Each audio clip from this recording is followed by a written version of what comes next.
छत्तीसगढ़ में पिछले 24 घंटे में कोरोना के 236 नए केस मिले हैं, जिनमें रायपुर के 17 केस भी शामिल हैं। इस दौरान प्रदेश में 3 मौत भी दर्ज की गई है। रायपुर और दुर्ग में 125 से ज्यादा केस मिलने के बाद हेल्थ विभाग ने दोनों जिलों को खास सावधानी रखने के लिए अलर्ट किया गया। दोनों जिलों में जांच के अनुपात में 1% से अधिक पॉजिटिविटी रेट दर्ज हुई है। स्वास्थ्य विभाग ने जांच का दायरा बढ़ाने के साथ कॉन्टैक्ट ट्रेसिंग का निर्देश भी जारी किया है। रायपुर में एक्टिव मरीजों की संख्या बढ़कर 150 के पार पहुंच गई है। पिछले महीने जुलाई के 3 हफ्ते में कम मरीज मिल रहे थे। जुलाई के आखिरी हफ्ते से अभी तक हर दिन मरीजों की संख्या बढ़ रही है। पिछले महीने केवल 2 कंटेनमेंट जोन बने थे, लेकिन अभी अगस्त की शुरुआत में ही 8 कंटेनमेंट जोन बना दिए गए हैं। प्रिया हमारे साथ जुड़ गई हैं। प्रिया से ज्यादा जानकारी लेते हैं। प्रिया, जुलाई के शुरुआती हफ्ते में हमने देखा कि केस जो है कम हो रहे थे, राहत वाली एक बात थी, लेकिन अब लगातार जो है केसेस बढ़ रहे हैं। स्वास्थ्य विभाग तो अलर्ट हो गया, लेकिन यहाँ पर आम लोगों को भी अलर्ट रहने की जरूरत है। बिल्कुल, आम लोगों को अलर्ट रहने की जरूरत है। जिस तरीके से प्रदेश में लगातार संक्रमण की स्थिति, संक्रमण की रफ्तार घट रही थी, इसको देखते हुए ही राहतें बढ़ाई गई थी, रियायतें बढ़ाई गई थी। इसके साथ ही साथ लगातार चाहे जिला प्रशासन हो, चाहे स्वास्थ्य विभाग हो या राज्य सरकार हो, ये निवेदन भी कर रहा था लोगों को, निर्देश भी दे रहा था लोगों को कि वो अगर घर से बाहर निकल रहे हैं तो कोविड प्रोटोकॉल का पालन जरूर करें। लेकिन ऋतु, हम सब ने देखा लापरवाहियों की तस्वीरें, भीड़ की तस्वीरें, बड़े बड़े आयोजनों की तस्वीरें, और कहीं ना कहीं इन्हीं का नतीजा है कि एक बार फिर से पॉजिटिविटी रेट जो है प्रदेश भर में बढ़ने लगा है। बीते 24 घंटे की अगर बात की जाए तो 236 नए कोरोना संक्रमण के मामले सामने आए हैं। और सबसे ज्यादा चिंता करने वाली बात यह है कि बीते 24 घंटे में राजधानी रायपुर में नए 5 कंटेनमेंट जोन बना दिए गए हैं। हालांकि अभी जो कंटेनमेंट जोन का क्राइटेरिया है वो यह रखा गया है कि यदि किसी क्षेत्र में 2 या 2 से अधिक संक्रमित व्यक्ति मिलते हैं तो उसे कंटेनमेंट जोन घोषित किया जाएगा। खमतराई हो, फाफाडीह हो, वसंत विहार है, ये तमाम क्षेत्र हैं जो अब फिर से कंटेनमेंट जोन घोषित हो गए हैं। कंटेनमेंट जोन घोषित ना हो, इन सब के लिए संक्रमण की रफ्तार जो है वो तेज न बढ़े, इन सब के लिए जरूरी यही है कि प्रदेश भर में जितनी भी कोविड के गाइडलाइन है उनका पालन किया जाए। अभी भी बीते 24 घंटे में दुर्ग से सबसे ज्यादा नए संक्रमण के मामले सामने आए हैं। राजधानी रायपुर में भी अब केसेस की संख्या बढ़ने लगी है और अब बिलासपुर में भी केसेस की संख्या बढ़ने लगी। तो एक बार फिर से शहरी क्षेत्रों में केसेस बढ़ने लगी है। उसके साथ साथ सुकमा, बीजापुर क्षेत्र पहले से ही लंबे समय से वहां पर सबसे ज्यादा केसेस आ रहे थे, बड़ी संख्या में वहां पॉजिटिव निकल रहे थे, तो वो अपने आप में स्वास्थ्य विभाग के लिए चुनौती बनी हुई थी। तो ये अलग अलग क्षेत्रों से लगातार जो संक्रमण के केसेस आ रहे हैं, खासकर जो नक्सल के क्षेत्र हैं, चाहे वो सुकमा हो, बीजापुर हो, ये नक्सल प्रभावित क्षेत्र जो हैं, वहां से संक्रमण के जब केसेस ज्यादा आते हैं तो ये चिंता की बात दोगुनी हो जाती है, क्योंकि इन क्षेत्रों में स्वास्थ्य व्यवस्थाएं बहुत बेहतर नहीं है। यहाँ पर स्वास्थ्य सुविधा लोगों तक पहुंचा पाना, इसके अलावा लोगों को जागरूक कर पाना, चाहे वो टीकाकरण के लिए हो, चाहे टेस्ट करवाने के लिए हो, चाहे इलाज लेने के लिए हो, तो ये भी स्वास्थ्य विभाग के लिए चुनौती थी। अब राजधानी रायपुर में है, दुर्ग में है, बिलासपुर में भी है, यहाँ भी केसेस बढ़ने लगे हैं। पॉजिटिविटी रेट जो बीते हफ्ता 0.2 या 3 के आसपास थी, अब वो बढ़कर 0.9 के आसपास पहुंच गई है।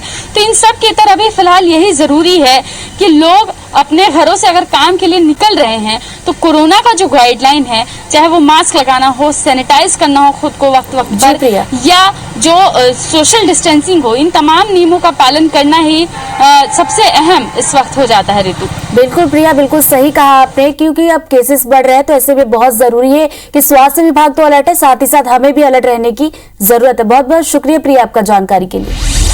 236 नए केस मिले हैं और इनमें रायपुर के 17 केस भी शामिल हैं। इस दौरान प्रदेश में 3 मौत भी दर्ज की गई है। रायपुर और दुर्ग में 125 से ज्यादा केस मिलने के बाद अब हेल्थ विभाग ने दोनों जिलों को खास सावधानी रखने के लिए अलर्ट कर दिया है। दोनों जिलों में जांच के अनुपात में 1% से अधिक की पॉजिटिविटी रेट दर्ज की गई है और स्वास्थ्य विभाग ने जांच का दायरा बढ़ाने के साथ कॉन्टैक्ट ट्रेसिंग का भी निर्देश जारी कर दिया है।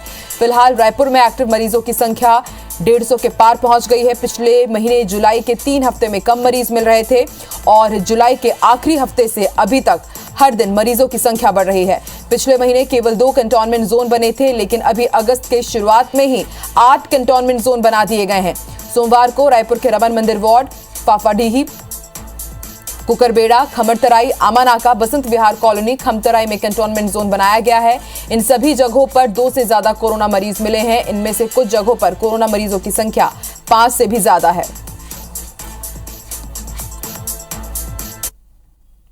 इसी बीच बड़ी खबर आपको रायपुर से बता दें, रायपुर में एक बार फिर से कंटेनमेंट जोन की संख्या बढ़ गई है। सोमवार को 5 नए कंटेनमेंट जोन बनाए गए हैं और अब तक पूरे अगर रायपुर की बात की जाए तो 5 नए कंटेनमेंट जोन बना दिए गए हैं।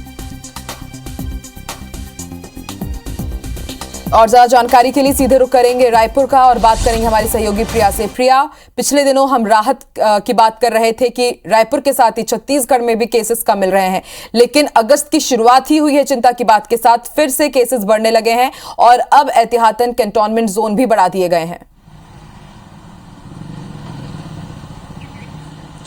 बिल्कुल चिंता की बात इसलिए भी हो जाती है क्योंकि एक ही दिन में कंटेनमेंट जोन की संख्या जो है वो दोगुनी हो गई है। यानी कि अब तक 5 कंटेनमेंट जोन थे, लेकिन कल यानी सोमवार को 5 और नए कंटेनमेंट जोन जो हैं वो बनाए गए हैं। कंटेनमेंट जोन में भी लापरवाही की तस्वीरें भी नजर आ रही हैं। IBC 24 ने अपने कैमरे में वो तस्वीरें कैद की हैं कि कंटेनमेंट जोन बनाया गया है, बावजूद इसके संक्रमित जो घर है उसकी बिल्डिंग से कुछ लोग बाहर निकलकर घूम रहे हैं। साथ ही आसपास के लोग भी जो हैं वो उस कंटेनमेंट जोन में जो बल्लियां लगाई गई हैं उसको पार करके इधर उधर जाना आना कर रहे हैं। तो ये ही लापरवाहियां हैं जिसके कारण से एक बार फिर से संक्रमण की जो संख्या है, संक्रमण की जो दर है वो बढ़ गई है। अगर बात की जाए तो एक हफ्ते पहले ही संक्रमण की जो रफ्तार थी वो 0.3 या 2 के आसपास थी, लेकिन अब स्थितियां बदल गई हैं। अब संख्या जो है 0.9 के आसपास पहुंच गई है और ये स्थितियां और भी खराब हो सकती हैं क्योंकि जैसे जैसे संक्रमण की दर कम हो रही थी उस हिसाब से ही रियायतें बढ़ाई गई थी और उसके साथ ये हिदायत भी दी गई थी कि जरूरी है कि पालन किए जाएं जितने भी कोविड प्रोटोकॉल हैं। लेकिन अब हम देख रहे हैं लगातार कि भीड़ भाड़ की जो स्थितियां हैं वो लगातार बनी हुई हैं। राजनीतिक हो, धार्मिक हो, अलग अलग गतिविधियां, अलग अलग आयोजन जो है वो किए जा रहे हैं और ये कहीं ना कहीं एक बड़ी वजह है कि संक्रमण फिर से बढ़ रहा है। तीसरी लहर की बात है और दूसरी लहर में हमने देखा है कि किस तरीके के नतीजे होते हैं जब संक्रमण पूरी तरीके से पैर पसार लेता है। तो इसलिए तीसरी लहर से बचने के लिए सबसे जरूरी है कि एहतियात बरते जाएं और अब लगातार चाहे किसी भी जिले का जिला प्रशासन हो वो इस पर लेकर अलर्ट मोड पर है। राजधानी रायपुर, दुर्ग, बिलासपुर में भी एक बार फिर से संक्रमण के केसेस बढ़ने लगे हैं। बीजापुर, सुकमा की स्थिति लगभग 1 महीने से यही बनी हुई है कि वहां पर ज्यादा से ज्यादा केसेस आ रहे थे। तो अब ये जरूरी हो चुका है कि अगर लोग घर से बाहर निकल रहे हैं तो खुद सावधानी बरतें, न केवल नगर निगम प्रशासन या जिला प्रशासन या राज्य सरकार पर निर्भर रहें। जिम्मेदारी लोगों की भी है, वो खुद भी अलर्ट रहें। बिल्कुल प्रिया, धीरे धीरे अभी जिंदगी ऑन ट्रैक आ रही है, लेकिन उसके बाद एक बार फिर से लापरवाही की तस्वीरें जो समझ में आती हैं उससे यही लगता है कि जो तीसरी लहर की संभावना की बात कही जा रही है, कहीं हम उसके दहलीज पर ना खड़े हो जाएं। बहुत बहुत शुक्रिया प्रिया पूरी जानकारी के लिए।